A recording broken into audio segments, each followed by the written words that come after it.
When the Chancellor of the Exchequer goes on live radio and essentially admits she's about to break one of the biggest promises her party made to get elected, you know something absolutely spectacular is about to unfold. Rachel Reeves just walked into what can only be described as a political woodchipper on BBC Radio 5 Live. And honestly, the carnage was so beautiful it deserves its own documentary.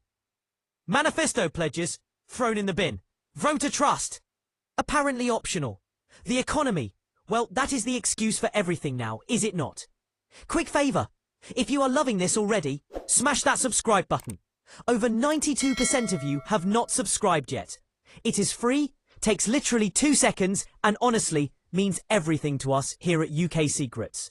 Cheers if you did. Right, back to the absolute chaos. So here is what happened. Rachel Reeves, Labour's Chancellor, went on air with Matt Chorley and did something politicians usually try to avoid at all costs. She told the truth. Well, sort of. She confirmed what everyone suspected but hoped was not true. That shiny manifesto promise Labour made during the election campaign. You know, the one where they solemnly swore not to increase national insurance, income tax or VAT. The one they printed on leaflets and shouted about from every street corner. Yeah, that one is getting binned. Gone. Kaput. Thrown out faster than yesterday's fish and chips. Now, before we dive deeper into this beautiful disaster, let us rewind for a second. During the election campaign, Labour was absolutely adamant. Crystal clear. They looked voters dead in the eye and said, "We will not raise national insurance. We will not touch the basic, higher or additional rates of income tax. And VAT? Forget about it." These were not vague suggestions or maybes. These were concrete promises. The kind of promises you would think a political party might, oh, I do not know, actually keep. But here is where it gets juicy.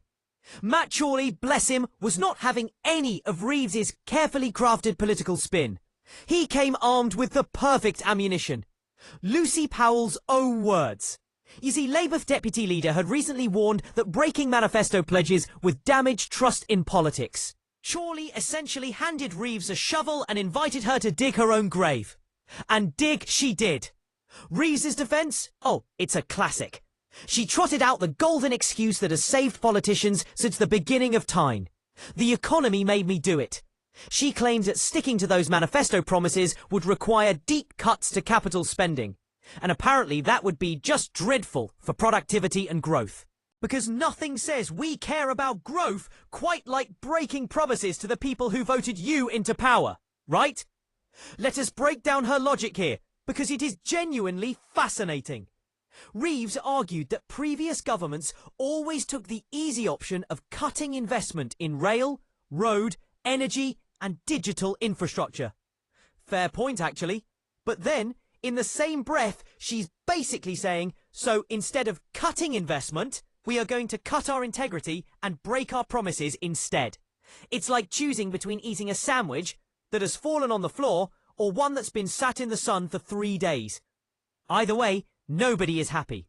Now, Matt Chorley hit her with the absolute killer line. He pointed out that voters are sick and tired of politicians saying one thing and doing another. And honestly, he's not wrong. This is the sort of behaviour that makes people switch off from politics entirely. It's why voter turnout drops. It is why trust in Westminster is at an all-time low. It is why your average person on the street would rather trust a used car salesman than a politician. But Reeves, bless her heart, soldiered on. She insisted she would always do what I think is right for our country.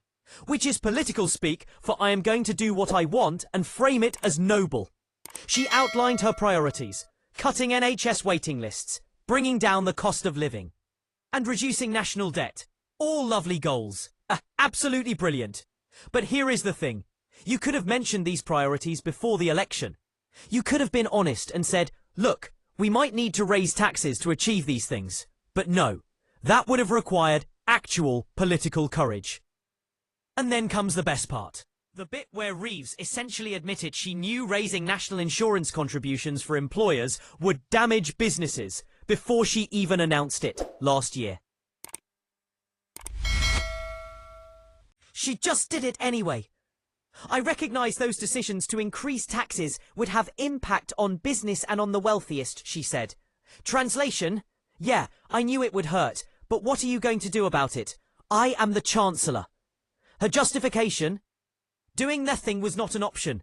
Which is fascinating, because apparently breaking manifesto promises is absolutely an option. Raising taxes you swore you would not raise, totally an option.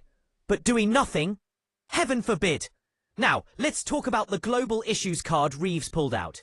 She mentioned wars overseas, Donald Trump's tariffs, and the need to spend more on defence. All legitimate concerns, sure.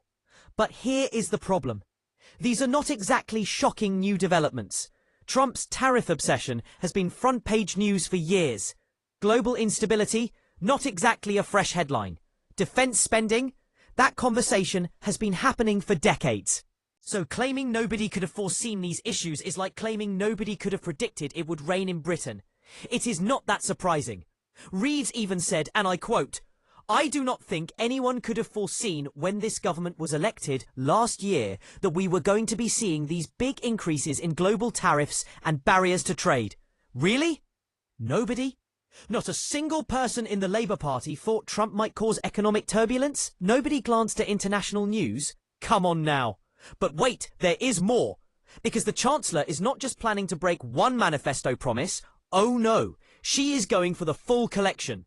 Reports suggest she is considering increasing income tax whilst cutting national insurance by the same amount. Sounds balanced, right? Wrong. This would absolutely hammer pensioners, landlords, and the self-employed. Working-age employees might pay roughly the same, but everyone else gets a nice fat tax increase. Cheers for that. And if that was not enough, there are whispers about ending salary sacrifice schemes that help workers save into their pensions. So not only might you pay more tax, you might also save less for retirement. It's like a greatest hits compilation of unpopular policy decisions. Now, here is where the Liberal Democrats enter the chat. And not in a good way. Cabinet colleagues have apparently been privately warning Reeves that breaking the income tax promise could guarantee defeat at the next election. They are comparing it to the Lib Dems backing tuition fee increases in 2010, despite pledging to oppose them. That decision contributed to the party losing nearly all their seats 5 years later. It was political suicide on a grand scale. A masterclass in how to destroy voter trust in one spectacularly bad decision. And Labour MP Catherine West clearly got the memo. She went public with her concerns, saying if she were Rachel, she would not be breaking the manifesto promise. She even brought up Liberal Democrats and university fees, calling it the big one that came back to haunt them. She won her seat from the Lib Dems specifically because of that broken promise. So she knows exactly what happens when voters feel betrayed. Spoiler alert, they vote you out. West said there is a lot of anger out there at the moment, which is possibly the understatement of the century. People are furious. Cost of living is through the roof. NHS waiting lists are astronomical. And now the government that promised not to raise certain taxes is about to raise those exact taxes. You cannot make this up. Even Lucy Powell, the deputy leader, has been sounding alarm bells. Last week, she suggested that breaking the pledge not to raise income tax, national insurance or VAT would damage trust in politics.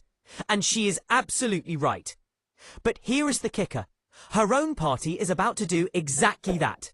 It's like watching someone warn about thin ice whilst actively skating towards it. Has not even been officially published yet. So she is making massive policy decisions based on unpublished data whilst breaking manifesto promises. That is efficient. I will give her that. Terrifyingly efficient. What makes this entire situation so beautifully catastrophic is the timing. Labour has been in power for barely any time at all, and they are already breaking major promises. Usually, governments wait at least a couple of years before completely abandoning their principles. It's like political speedrunning. Any % world record for manifesto betrayal. And the thing is, Reeves is not wrong about everything. Investment in infrastructure is crucial. Productivity growth matters. Defence spending is important. But you cannot campaign on one platform, win an election, and then immediately do the opposite. That is not governance. That is a bait and switch. It is the political equivalent of advertising a luxury hotel and delivering a tent in a muddy field.